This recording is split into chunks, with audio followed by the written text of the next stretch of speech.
Welcome back, open source interview series. This is about candid conversations with yogis. James Reeves is here with us. Hi, James. Hi, Lizzie. Thanks so much for having me along. Today we're talking about your wonderful book, which is called The Book of Rest. And I'm going to quote from page 96, if you will allow me. hmm I'm going to read a paragraph to us that is about rest and the feeling that something is missing. Many of us feel as though there is a void within us that we must fill. Something's missing, we bemoan, and we try to satisfy ourselves by adding more things, activities, experiences, and people into our lives. It's a common theme for a lot of us. Ding, ding, ding, ding, ding. This feeling that we are missing out or that we are lacking in something vital to our well being, or that we are somehow being cut off from a rich and meaningful life. We look outside ourselves to see what might be missing to correct the flaw, complete the puzzle, make ourselves feel full. Mm. So I would put that whole paragraph, which is so familiar to me, under the idea of FOMO, kind of the fear of missing out. hmm So judging ourselves as lazy, anxiety about getting everything done, FOMO, like those are three of the most common reasons that I hear from students about resisting rest, why they don't want to rest or have time or shouldn't rest. So, how do you, James, combat these ideas when they arise within you? Yeah. Yeah, thanks. It's a really interesting talking point, and there are all of those social things that we're familiar with, things like FOMO and guilt about stopping and doing nothing, and laziness, those kind of self judgments. But before maybe we get into that, what I wanted to bring forward is this idea that never have you ever driven past an advert and it said something like, hey, you don't need this product at all because you're already complete as you are. You're absolutely whole and perfect. And if you just take a rest and sit back and enjoy the bird song and whatever's around you, you'll come to realize that you're complete in this moment, because it doesn't work. We are used to being peddled and also having emotional triggers pushed for us. You know, a product might be sold based on it solving your loneliness or your anxiety or your overwhelm. You know, I look at the modern washing machine. What a tremendous achievement for us. We don't have to spend hours, working, putting laundry through a mangle. Who wouldn't want one of those? And the way this stuff is pitched to us is through getting to a sense of something missing or there being a problem, something that needs solving. It's the whole modern marketing paradigm.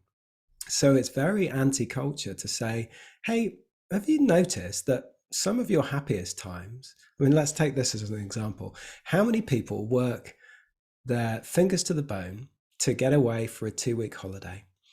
And they go on the 2-week holiday and it takes them at least 5 days, if not 10 days, to start to settle into that relaxation so deep that they're sitting on the beach or on the sun lounger or maybe sitting in a market square in a town having a coffee, and they drop into that sense of, oh, everything's fallen away.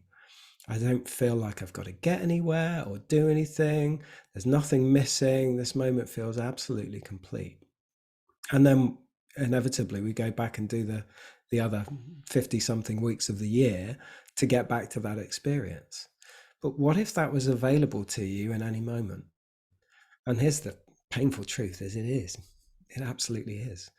And these thoughts and concerns that come and take us away are doing just that. They're just taking us away from our inherent birthright, which is knowing how to be.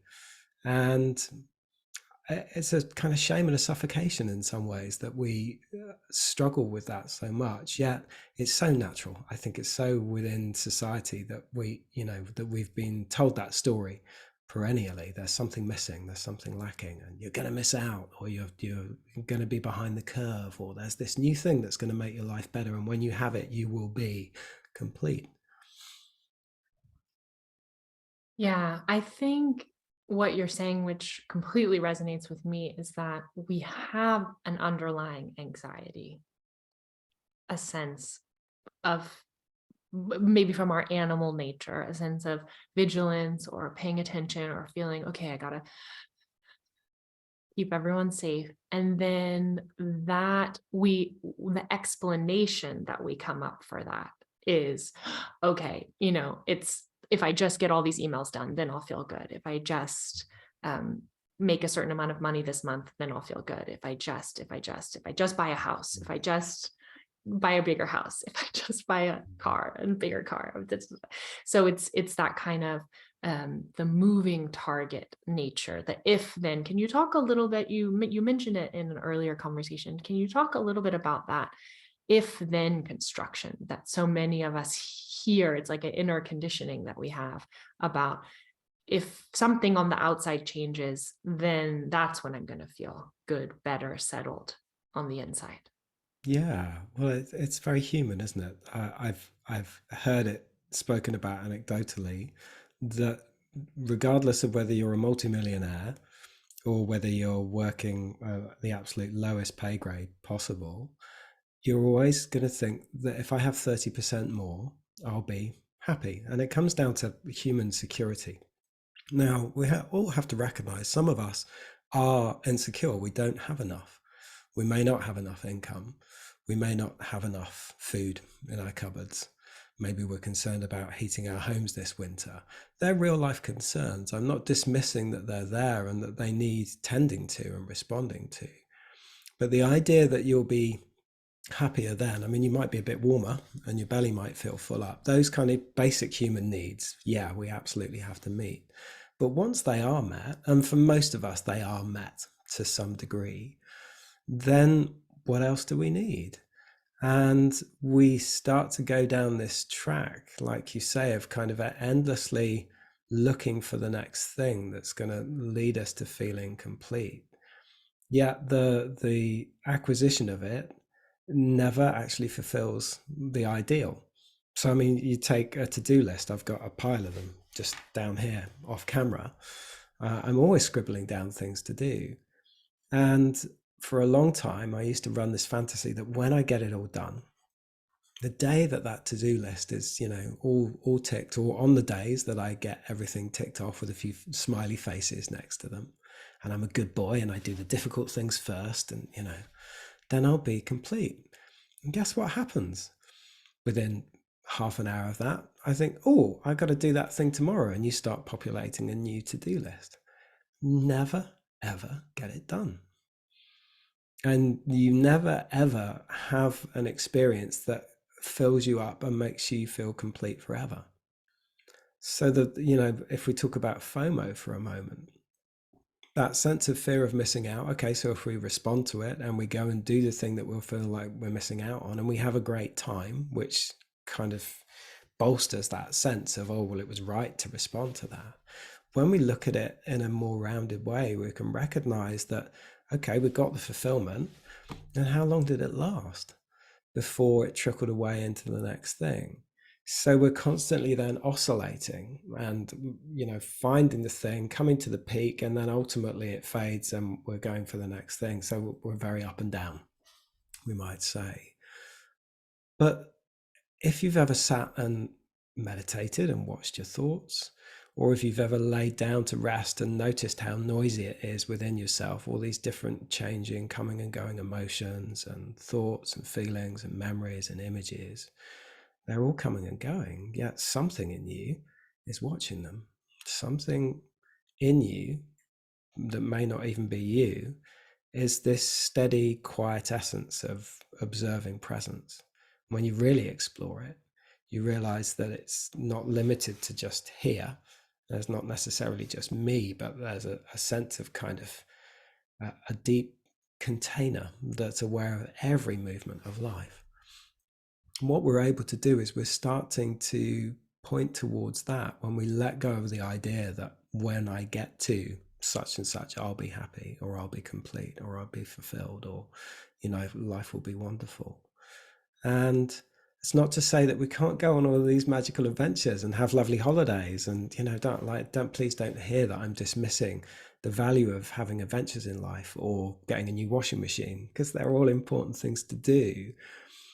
But the recognition that, pre the washing machine, post the washing machine, I mean, you still got to hang up the laundry. You're always going to have these peaks and troughs within all of this experience. Yet when we can kind of untether and come back to that, the play that I made around billboards and marketing, when we recognize, oh, there's just there now there's the next thing that I feel like I'm going to be complete with. When we can learn to stop and rest and find the completeness that's within us in this moment, then we can carry on enjoying that adventure, but see through it that little bit more, and it becomes something that doesn't drive us in the same way. Hmm. Yeah, I always joke that what are they going to say about me at my funeral? Like, we loved her so much, her inbox was so empty. Like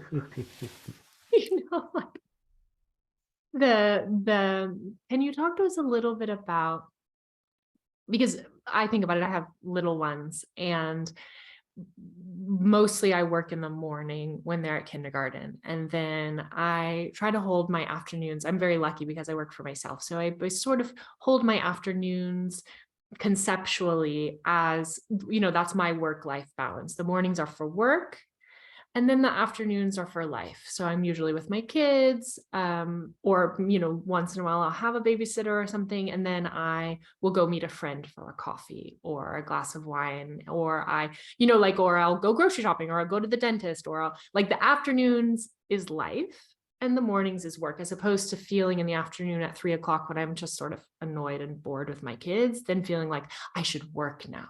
And that really, it's like, no, I'm just annoyed and bored with my kids. Like, I haven't been creative enough to think of something cool we could go outside and do. It's not about that the internal discomfort is not to be satisfied by more work. Mm. Okay, so that Yeah. was an aside, but my real question is about the kind of interconnected nature of resting. So the idea that we're selfish when we rest, when we disconnect, many of us have that conditioning or that idea, or even hear it from people we live with. They think, what are you doing? You're wasting time. So how do you think about it for yourself or for your students, about the way in which tuning ourselves, what are we doing in relationship? Well, that's why I said, like, they'll never say about me, we loved her so much, her inbox was so empty. Like, I need to get out of my inbox and spend time with my children, right? So, like, how do you think about that relating nature, and how rest relates to relating, I guess, is the question. Yeah, sure. I mean, I guess I'm here because I have the experience in it, but I would encourage anyone that's listening to have an experience of it. And here's some ways that you could do it. If you're a busy householder and you've got young kids, one of the things I love to do with my kids is build a den, and they'll love it, guaranteed. And then instead of you've built the den to kind of hope that they'll get into it for 10 minutes while you go and answer another email or do the washing up or get to your tasks, this idea again that we've done something to kind of get a result and to get us free, get into the den with your kids and have them tell you a bit about their day. And they probably won't want to, because kids are famous for that. When I ask my kids, how was your day, I get nothing. And yeah, it's a shame. So we might be able to elicit conversation, or we may just lay down together and see what happens, see what they lead, see what's spontaneous for them. Sometimes I'll put on an audiobook, so there's a thing in the background which becomes a kind of focus. And more often than not, I get to lie down and close my eyes for a little while, and I get to rest, and I get back to that sense of being. And I'm so much of a nicer father as a result of it. Because if I'm feeling the pressure of that inbox or the washing up or any of those kind of things, and I feel like the children are in the way of that, then I can be really reactive and get grumpy and short, and daddy's busy and I've got to do these things. And then it's paradoxical again, because then as they feel like we've all been together and I've really filled them up, they are happy to and content to play on their own, and I get some of that freedom back anyway. So there is something about giving in to rest, particularly in those moments. I mean, I'll build a dam when I'm feeling tired, and I can feel my sense of like, oh, or overwhelmed, like, gosh, I'm reaching for my phone. What can I do to distract myself? Oh, I'm just going to make a cup of tea, kids. I'll be back. And I don't really want a cup of tea. I just need 5 minutes away.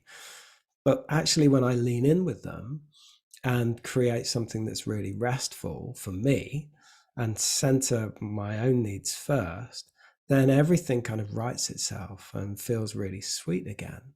So there's a real possibility here of getting over the idea that stopping is a waste of time, or that it's something that's a guilty pleasure, like, gosh, that's really bad. And a friend told me about it years ago when I was feeling overwhelmed with having just one toddler. Just said, just lay down with her, just lay down and see what happens. So I think that decision to stop, if we get past the guilt, if we get past the sense of there being some kind of social shame, and we really lean into it. And I'm talking about a very practical situation with my kids, but in any moment, just stop. Just stop for a few moments. Just lay down on the sofa. It's really counterintuitive when we're feeling the full tilt of got to do these things, got to get everything done. I've got guilt driving me, or I'm going to miss out, or I'm not going to be on top of things. I've probably upset a few people over the years, in fairness. I'm not that great at answering emails, and sometimes people get upset about it. But increasingly, what I find is as I circle back around with someone and say, hey, sorry, life's been busy recently, or I've been taking some time out, they'll reflect back. They get it. Everyone's feeling like that. And I think we can then lead by example and show that we're not all jumping about and dancing to everyone else's tune, but really centering ourselves as a practice, as something that's designed to nourish us and fill us up. So there's just a few kind of ramblings and not necessarily in order reflections about how we can get through the guilt and the fear of missing out. Mm. Yeah, I like to think of my restorative practice, and increasingly now working with you, yoga nidra, and even just these pockets of calm in my day, as sort of intentionally creating space where I'm neither consuming nor creating. So it's like putting myself in that center line between there is now so much opportunity to consume endlessly. And there is so much opportunity also with the phone, but just even with needing up your house to produce, to always be doing something productive in every moment. And then for me, these little pockets of rest, it's like I am allowed to just get under. I call the blankets, my kids' bed blankets in the bed, I call them the cozies. So I say let's get our cozies and we can cuddle up and make a little nest, and then read a book or just lie here together, listen to my kids have been listening. They've been playing Rachmaninoff a lot recently, and Otto calls Rachmaninoff Rockin' Moninoff. Rockin' Moninoff. I'm like, what's your favorite song, Otto? He's 3. Rockin' Moninoff. Like, let's play some Rockin' Moninoff. You're doing better than me. I mean, it's a step up from the wheels on the bus, which is what it was in my house for many years. So yeah, good work. Good work. James, thank you so much for the generosity of your time, your spirit, your heart, sharing with us this work that you love, that we all need. I want to tell everyone where they can find you, deeprest.com on the internet. And he has a wonderful live weekly membership mentorship that is called Find Your Calm. You can find that at deeprest.com. And I highly recommend it. First person experience. Lizzie.yoga is my website. You can go there and sign up for my free newsletter, which is called Rest with Lizzie Lassiter. So have a great day, James. Guten Appetit. Enjoy your lunch. Thank you. Lovely to be with you. Thank you. Bye, everyone.